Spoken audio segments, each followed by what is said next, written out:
fazer um vídeo assim, falar mais abertamente, ensinar os irmãos a como visualizarem o reino de Cristo. Porque as duas casas de Israel já te dá benefícios para a sua vida no momento em que você está estudando. Porque a alegria surge. Você começa a ter vontade de ler. E você vai ler. E você começa a ler, a entender. Então o seu entendimento vai aumentando.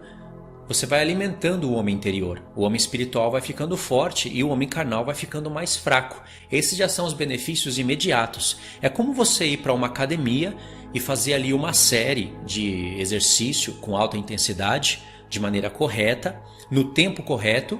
E você, quando sair ali da primeira série, você já sai com benefícios no corpo, você já sai motivado, alegre, sai cansado, mas esse cansaço passa rapidamente e você no outro dia tem mais disposição por dormir melhor e você querer voltar lá e aperfeiçoar. E cada vez que você vai indo, você vai aperfeiçoando, você vai pegando mais peso, você vai aprendendo o nome dos exercícios, você vai aprendendo a dar estímulos diferentes para o músculo. Aí você vê que tem a necessidade de mudar a alimentação, aí você vê que tem necessidade de buscar alguns entendimentos sobre o assunto, de ingerir mais proteína, de parar de comer algumas coisas que te prejudicam. Aí só de você melhorar o sono, a sua mente melhora e você começa a ficar alto astral só por cuidar do corpo. Ao cuidar do corpo, você cuida da mente. E ali na primeira semana você já tem benefícios. Você não tem resultado no corpo, mas você tem benefícios na vida. Porque melhora a sua mente. Exercício no corpo da maneira certa, com alta intensidade, no tempo certo, melhora a mente. E aí, com o passar do tempo, você já vai começando a ver as subdivisões dos músculos no corpo. E isso é bom. É agradável a Deus. Se você não usar para sensualidade, é agradável a Deus. Você melhora o corpo, melhora a mente, melhora a saúde. Foi Deus que criou a nossa mente assim. Foi Deus que criou o nosso corpo dessa maneira. E isso não te rouba muito tempo, você pode fazer, vai te ajudar nos estudos, você vai estudar melhor, tudo vai melhorar, só por você fazer exercício físico. Então a relação de uma coisa para outra, as duas casas de Israel é a mesma coisa. Você vai ter benefícios logo no primeiro estudo, na primeira semana, no primeiro mês, e vai se aperfeiçoando. E quando você vai ver, quando passa 1, 2 anos... é semelhante você estar olhando no espelho e estar olhando ali as subdivisões dos músculos, né? O peitoral, o ombro. Você está de bem consigo mesmo. Não é para sair mostrando para os outros. Se bem que vai aparecer, mas nesse caso não é pecado, não é sensualidade.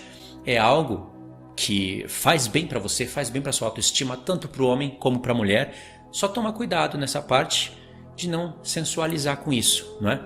Mas todo mundo quer ter um corpo legal, uma mente boa, e o exercício corporal te ajuda. A mesma coisa é com as duas casas de Israel. Porque quando você tem contato com as duas casas de Israel, da maneira correta, você vai ter que ter contato com a Bíblia toda.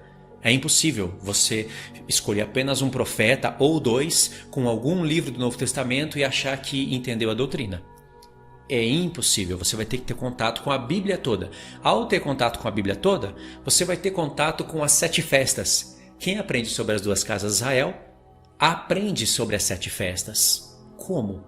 Porque a história das duas casas de Israel envolve primícias. Deus fala que vai recolher o povo, que vai haver um grande toque de trombeta, ele vai recolher o povo, que Israel era como as primícias de Deus. Em Oséias 9, por exemplo, ele fala que achou Israel como uvas no deserto, como as primícias de uma figueira. E aí você começa a ver essas linguagens, primícias, trombeta. Aí você começa a se lembrar do Novo Testamento, né? Paulo fala que Cristo é as primícias dos que dormem. E quando ele vai falar do arrebatamento, ele fala de trombeta.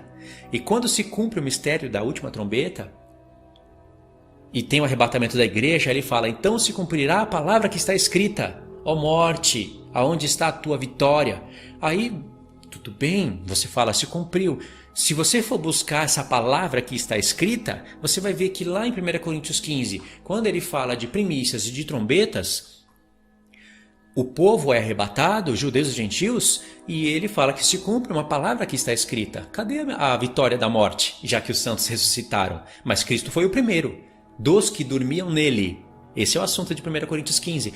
Aí você vai buscar a palavra que está escrita, está lá em Oséias 13. Eu não vou ler, mas vou deixar aí para você na tela. Oséias 13. Não lembro muito bem o verso, mas vai estar escrito que Deus vai resgatar Efraim do Sheol. Aí, quando ele resgatar, Deus pergunta: cadê, morte, a sua vitória? O que Efraim tem a ver com esse assunto? E a palavra Efraim, vocês que já conhecem, né, a história, vocês já sabem para onde ela vai nos levar. Esse vídeo aqui eu quero recapitular para iniciante. É um vídeo que vai instigar as pessoas a estudarem a doutrina das duas casas. Eu sei que o objetivo do vídeo é esse. Muitas pessoas não vão estar entendendo muita coisa, mas elas vão estar ouvindo coisas novas. Isso vai prender a atenção delas e elas vão querer ver até o fim do vídeo para ver qual é o desfecho do assunto. Ela não vai entender muita coisa, mas ela vai falar: tá interessante o negócio, tá conexo. E se ela pegar realmente as referências que eu estou citando para ler, ela vai ver conexão. E quando ela estudar, na primeira semana, ela vai ter todos aqueles benefícios, como se tivesse ido para uma academia, por exemplo. Melhorado o sono, mudado a alimentação, bebendo mais água, todos esses benefícios vão recair sobre a sua vida. Irmãos, isso é maravilhoso, porque só de você conseguir entender as palavras dos profetas, tudo muda. Vou dar mais um exemplo. Pega o livro de Oséias e dá para um pastor, ainda que ele seja um pastor bem conhecido das Escrituras, porém não conhece as duas casas, dá para ele ler o livro de Oséias, ainda que ele tenha 30 anos de pastorado. Dá para ele ler e pede para ele te explicar o livro. Agora pega o livro de Oséias e dá para uma pessoa que não é pastor, que se converteu há 5 anos e que está estudando as duas casas de Israel há 2 anos. E fala para essa pessoa: me explica o livro de Oséias. Essa pessoa que não é pastor, que só tem 5 anos de convertido, que estudou 2 anos as duas casas de Israel, vai te explicar com muito mais revelação o livro de Oséias e qualquer outro livro da Bíblia do que o tal pastor, do exemplo que eu estou falando. O tal pastor é qualquer um, entendeu? Qualquer um. Então, você tem contato com as duas casas de Israel, tem contato com as 7 festas, são 2 portas abertas que muda a leitura da Bíblia. É um outro, parece que é uma outra Bíblia que você está lendo, apesar de ser a mesma. Então, é necessário você conhecer isso. Por quê? Todo cristão tem que saber visualizar o reino de Cristo, a promessa do reino milenar. Se você não souber visualizar a promessa que Deus te fez, como que você acha que você vai ser rei e sacerdote nesse reino? Você sabe, de vez em quando eu vou ter que falar da seita calvinista, da seita adventista e da linha pré-tribulacionista. De vez em quando, não é todo momento que eu vou falar disso, porque pouco me importa essas seitas e esses lixos. Só que de vez em quando eu tenho que falar para comparar como os adventistas do 7º dia, essa seita, visualiza o reino de Cristo. Olha que coisa horrorosa. Jesus vem, mata todo mundo que não aceitou a Cristo.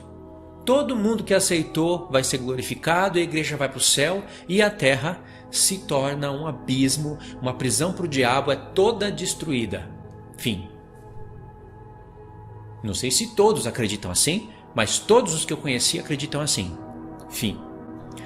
Como os calvinistas do 7º dia, que não sei se é pior do que a seita adventista, em alguns pontos é sim, como eles visualizam o reino de Cristo, a promessa do reino. Bom, a maioria é a milenista, então já não crê num reino literal como os adventistas acreditam. Eles acreditam então que o reino é agora, Jesus está reinando agora. No reino de Cristo tem besta, tem 7ª cabeça, tem gente morrendo. Só o tempo, o início desse vídeo até aqui que eu comecei a falar, sei lá, centenas de pessoas já morreram no mundo. Tem doença, tem tudo, aí Jesus está sentado à destra do trono lá com o Pai. É o reino do Messias, não estão fazendo nada. O diabo está fazendo a festa. Aliás, na mente deles o diabo está preso. E aí o milênio é agora. Se eu morrer agora, eu vou para o céu imediatamente e vou reinar com Cristo 1000 anos. Uma pessoa que morreu lá no tempo de Cristo, já foi há quase 2000 anos atrás, está reinando 1000 anos. Uma pessoa que morrer no início da grande tribulação, falta 7 anos para Jesus vir, por exemplo. Reinou 1000 anos. Uma pessoa que morreu na metade da semana, reinou 1000 anos. Uma pessoa que morreu ali, alguns dias antes de Jesus voltar, reinou 1000 anos. Você acha que é pouco? Não, peraí que eu vou despejar mais um caminhão de lixo em cima de você. Jesus vem, mata o mundo inteiro, fica somente os eleitos, aqueles que Deus quis que fossem salvos. Porque tinha pessoas que Deus poderia salvar e não salvou. Precisa falar mais alguma coisa? Esses que Deus quis que fossem salvos não eram, mas Deus quis salvar porque Ele quis e ninguém conhece esse mistério. Outros poderiam ter sido salvos, mas não foram. Esses que Deus quis que fossem salvos não perderam a salvação, não porque não tinham oportunidade, é porque não tinham mesmo. Eu acredito sim que os eleitos foram eleitos antes da fundação do mundo, na presciência de Deus, e que não perderam a salvação, não porque nesse tempo aqui não tem a oportunidade de perder, mas porque Deus viu que eles lutaram até o fim e, tendo a oportunidade de perder a salvação, não perderam. Isso, sendo conhecido por Deus antes da fundação do mundo, já foi predestinados. Entendeu? Não violou o poder de escolha do homem, e não foi no caso de que Deus poderia salvar tal pessoa, mas não salvou porque Ele é um Deus maluco, entendeu? Ele estende a mão para o homem para salvar, e aí o homem estende a mão para aceitar a salvação, mas Deus recolhe a mão de volta. Fala, eu não quis te salvar. E depois ele chama a pessoa ainda de rebelde contraditório. De onde eu estou tirando isso? De Romanos 10. Quando Paulo fala, todos os dias eu estendi as minhas mãos para um povo rebelde e contraditório. Se Deus estendeu as mãos é para salvar. E a queixa de Deus é que eles não aceitaram a salvação. Em Ezequiel 17, Deus fala, eu quis purificar-te, mas vocês não quiseram. Isso que eu falei está escrito com todas as palavras. Como Jesus, lá no Novo Testamento, fala, Jerusalém, Jerusalém, que mata os profetas e apedreja os que te são enviados, quantas vezes eu quis purificar-te? Eu quis te ajuntar como uma galinha, ajunta os pintinhos debaixo das suas asas, mas vocês não quiseram. Como ele quis? Pelo trabalho dos profetas. Mata os profetas e apedreja os que te são enviados. Nesse contexto todo, Deus fala que todos os dias estendeu a mão para um povo rebelde e contraditório. Se Deus estendeu a mão, mas não quis salvar o povo, e o povo não poderia ser salvo porque Deus não quis salvar, mas ele estendeu a mão para salvar, o rebelde, contraditório e doentio é Deus. Mas nós sabemos que Deus não é assim, então os rebeldes e contraditórios e doentios, pessoas que merecem estar num hospício, são os calvinistas. E os líderes desses, os que mereciam estar nas prisões mais severas, Augusto Nicodemos, Hernandes Dias Lopes, Paulo Júnior, John Piper, esses são os que precisariam estar nas prisões mesmo. Essas pessoas são perturbadas na cabeça e perturbam o reino de Cristo. Vão receber punições por isso. Então, essa é a maneira que eles ensinam a justiça de Cristo. Que não tem justiça nenhuma nisso, né? Então Jesus vem, matou todo mundo. Ou seja, não restaram nações, os profetas estão enganados. E aí levou todo mundo para o céu, para todo mundo reinar, feliz para sempre. Os eleitos, fora, né, que depois tem um julgamento no grande trono branco. Aí os justos, aspas, né, não sei que justiça é essa, mas essas pessoas ficaram contentes de serem salvas e verem outras pessoas que poderiam ser salvas, mas não foi, porque Deus não quis. Então elas nascem na primeira vida, recebem a primeira morte, ressuscitam depois de 1000 anos, que no caso para eles não tem 1000 anos literais. E depois essas pessoas que não aceitaram a Jesus porque Deus não quis que aceitassem, vão ser julgadas pelas suas obras e vão ser condenadas ao lago de fogo, segunda morte. Ou seja, uma praga se você nasceu sem sorte, né? Você nasce a primeira vez, morre porque não poderia ser salvo e vai ser julgado por obras que você não poderia ter feito. Deus te deixou para você fazer tudo que não presta, até te escolheu assim para você pregar o evangelho, mas depois que você pregou, ele te usou e ele te joga no lixo. Segundo Hebreus 6 é essa porcaria que nós temos que concluir. E aí depois tem o julgamento, os santos vão julgar o mundo. Então os calvinistas agora vão julgar aqueles que nunca puderam ser salvos porque Deus não quis e ainda vão ser condenados ao lago de fogo. Imagine se isso fosse assim. É assim que esse povo maldito, porque isso é maldição, falar que isso daí é bênção, você precisa realmente, de um hospício, se você falar que isso é bênção. Esse povo maldito faz o povo de Deus visualizar o reino de Cristo assim. É disso que você tem que se libertar, de tudo isso. E as duas casas de Israel te ajudam a se libertar de toda essa porcariada. Ainda que você fale, eu não conheço o adventismo, por que está falando disso? Você não conhece, você não pode pensar só em você. Milhares de pessoas conhecem, praticam e ensinam esse lixo. Então, a doutrina das duas casas junto com as 7 festas, ambos assuntos que ambos os grupos rejeitam, Você precisa conhecer para vocês não serem iguais a esse povo. Porque muitos deles não vão nem sequer entrar no reino de Cristo. Eu não posso continuar sobre esse assunto do juízo do trono branco. Já tem assuntos no canal. Vou deixar para vocês o link na descrição. Já falei sobre o grande trono branco junto com outros irmãos, visualizando o reino de Cristo, como será a verdadeira justiça de Deus e o verdadeiro julgamento. E isso daí é maravilhoso você compreender. Então não tem como eu continuar aqui. Assista os vídeos que eu vou deixar para você na descrição. Se eu esquecer, me lembra nos comentários fixos que eu vou lá e coloco.